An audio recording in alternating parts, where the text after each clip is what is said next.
too much time at too hard of an academic school, and I quit. It was the best choice I ever made because I had no chance of making it there as any kind of a starting player. So and that has nothing to do with anything, but I have that much knowledge. Then I look at Mickey Loomis, who just built the Super Bowl winning New Orleans Saints, didn't play high school football. In my days in Dallas, Gil Brandt built the dynasty Dallas Cowboys of the 60s, 70s, and 80s. He didn't play any high school sport. So how does he know? How did he have any idea how to build that dynasty? Then I look across the board. We have a new wave in baseball and the NBA of these GMs who are computer heads, who are Moneyball GMs. We have a whole bunch of them. Sam Presti in Oklahoma City, and we have countless in baseball. Oh, the Ivy Leaguers. Yeah, they're everywhere. Theo Epstein in Boston. They didn't play. They're unathletic. We saw Lawrence Frank coach in in New Jersey. Didn't play the game. Am I right? Am I right? I think Jalen thinks you're wrong. Okay, then on the flip side, let's look at the greatest player in the history of any sport, Michael Jordan. Is this a debate? No, it's... No, I'm just making my case. Wait a second. Was Michael Jordan the worst GM I've ever seen? Yes, he was. Which is typically what happens to the greater the player, the less perspective he usually has on how to play. So that's Skip's monologue. Now tell Skip why he's wrong. Well, this is the thing. There are people that have had success in our country that didn't graduate from high school, that didn't graduate from college. But you're not going to go tell kids to follow their lead because they're individual cases. For example, somebody like Bill Gates, he didn't graduate from college, right? Okay, let's keep it in the sports context. But he's had tremendous amount of success in his life. But when I go talk to a bunch of high school kids, I'm not going to use him as an example because he's one of a kind. And I say all that to say this.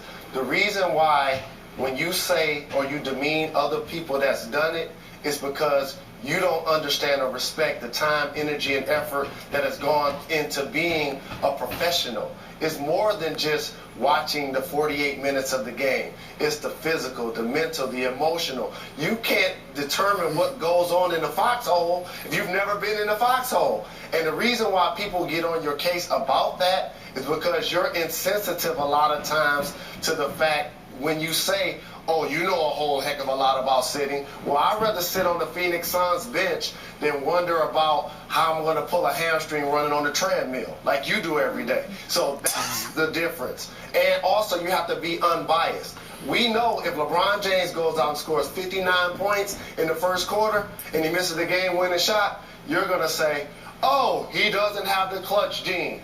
What players? Am I wrong about that? Well, you're totally dismissing his 59 points in the first. You always focus on the ugly pixel in the beautiful picture. And LeBron James, I got another analogy, and I like Brandon Marshall as a football player.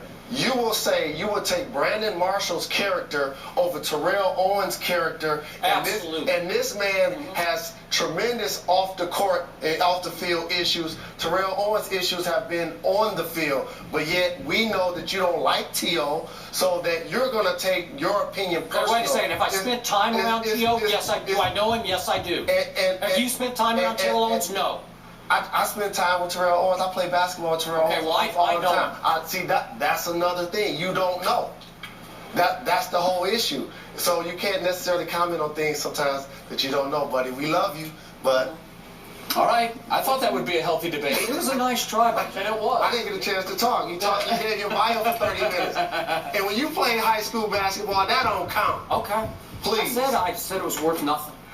We're back at the debate desk in just a little bit. I'm glad you did that. We'll finish up third down. An ugly scene last night in a Baylor women's basketball game. We're going to dive into that straight ahead.